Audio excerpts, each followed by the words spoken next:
Good morning. Today's class we are going to deal with the stopping by the woods on a snowy evening. This stopping by the woods on a snowy evening is written by Robert Lee Frost. He is one of the American poet, and that too he is a poet who speaks about nature. And in this particular poem is about a man who stands in a woods. There is a wilderness. That is stopping by the woods. Stopping means he stands by the woods. Woods means forest on a snowy evening. The evening is snowy, and that the word snowy denotes the winter season. Okay. The very first stanza, the poem opens with the words, whose words these are, I think I know. That is, I think I know tells you that the poem knows where he stands and whose woods these are. He is nearby to a farm and it is surrounded by woods. Woods means it's a forestry area. That too it is a winter area. The poet stands there. His house is in the village though. That is, in the very first line, he says that the farm owner is known to the poet, right? And that is why he asks a question, whose woods these are? Why he asks this question, whose woods these are?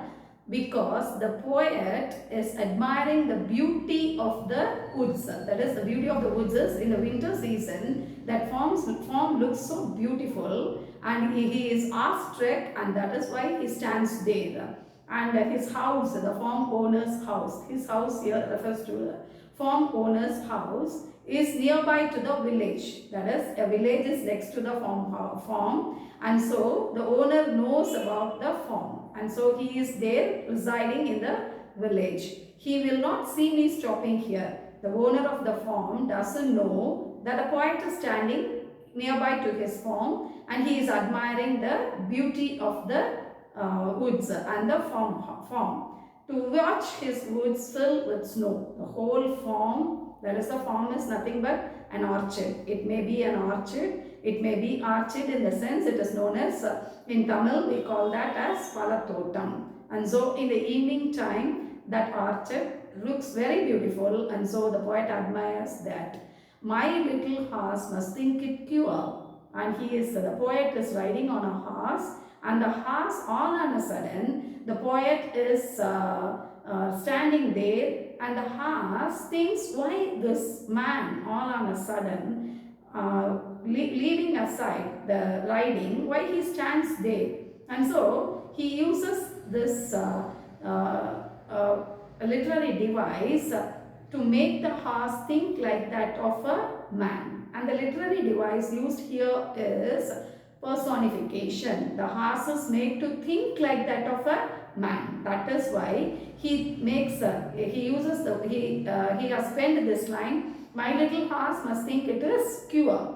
Cure means strange. The horse thinks that why the man, his owner, is standing there at the time of the winter to admire this farm. It doesn't know that the man is admiring the farmhouse and the beauty of the farmhouse. To stop without a farmhouse near. Farmhouse near means orchard, and the farmhouse is not there. That is, the owner's house is nearby, is in the nearby village. That is why the horse thinks it cure. Cure means strange. Between the woods and the frozen lake, the darkest evening of the year. So, the man is standing between the woods and the frozen lake.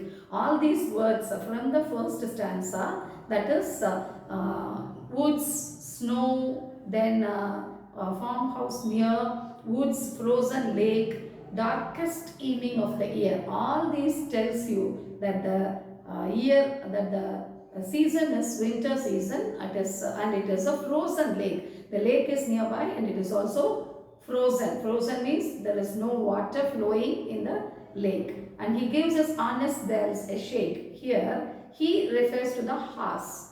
Since it thinks like that of a man, it gives his honest bells a shake to make the rider come to his consciousness. That is, the rider loses his memory on admiring, he is awestruck or wonder on seeing the beauty of the lake and the orchard next to the lake, and the farmhouse is not here. He thinks how much beauty this place has, and the owner, without knowing this, he is staying back in his house without admiring the beauty of the form, beauty of the orchard. Okay, the only other sound, the sweep of the easy wind and the dawny flake. The the poet and the horse can hear only other sound except the easy wind, the drizzling sound of the winter, the wind sound, and the dawny flake. Dawny flake is the snowflakes, dripping of the snowflakes. They can hear all these sounds and nothing else is heard in that area. The whole environment is so silent, and the whole woods has got the sounds of the wind and the sounds of the flake, etc., etc. So again, the horse makes the man to come to the consciousness, to tell that it is the late evening and we have to go home. The woods are lovely, dark and deep. In the final line, he comes to the theme of the poem. The woods are lovely, dark and deep. The woods looks beautiful. The forest looks so beautiful. But I have promises to keep. Miles to go before I sleep and miles to go before I sleep.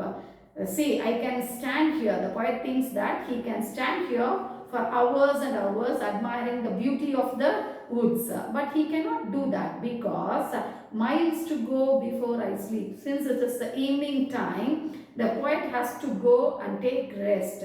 And the first sleep, the word refers to the physical rest.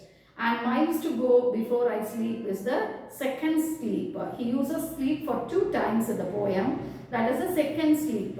And in the second time usage of the word sleep, he refers to the death. Before his death, he has so many promises to be compromised. He has so many promises to be done. And so, even though the woods are lovely, dark and deep, the poet has got no time to stand there and to enjoy the beauty of the form, structure and the style. The poem is written in the rhyme scheme AABA, right? Where it creates a flowing harmonious rhythm. That is, the iambic tetrameter adds to its musical quality. That enhances the reflective tone. That is, the first line, last word, and the second line, last word has the same musical quality. That is, has the same, homophones, right? When you say that, tough, rough, like that, it has got such a thing. And iambic pentameter. Iambic means 5. Okay, it is coined in the iambic pentameter. And the language is simple, clear, lucid, and we can, on the very first reading itself, we can understand the poet's meaning, poet's theme, why he has written this. Okay, he is so much associated himself with the nature. That is why he has written this. So this is the conclusion, and the poem has got some themes, right? And the first theme is theme of conflict, right? That is, the poet is very much tempted to see the beauty, admire the beauty of the woods. And the wood symbolizes it's an escape from the demands of the life. We have got so many demands, and we want to escape from the domestic mundane demands from the life, but we cannot do it. And so once in a while, if we go to a faraway place like the woods, we find a solace. Solace means a sort of peace in the beauty of the woods. And so the woods has got a tempting sense of timelessness. Always the woods will be there, but we people are mortal. Nature is always immortal. And so the conflict between the nature and the man is there. That is one thing, right? It represents the profound yearning to linger in the world of the unburdened by expectation. Unburdened in the sense we want to escape from these burdens of the life.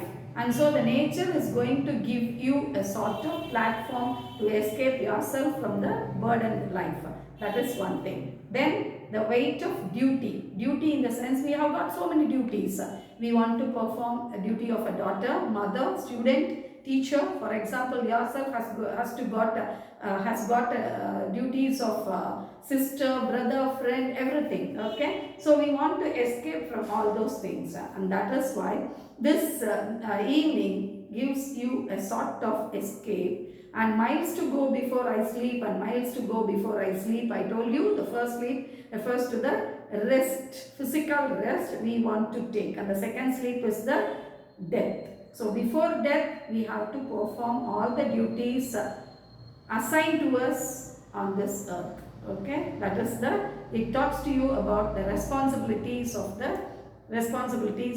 the duties of the citizen. I have got some few question and answers for your perusal. You can go through it and you can make use of it. Okay, thank you girls.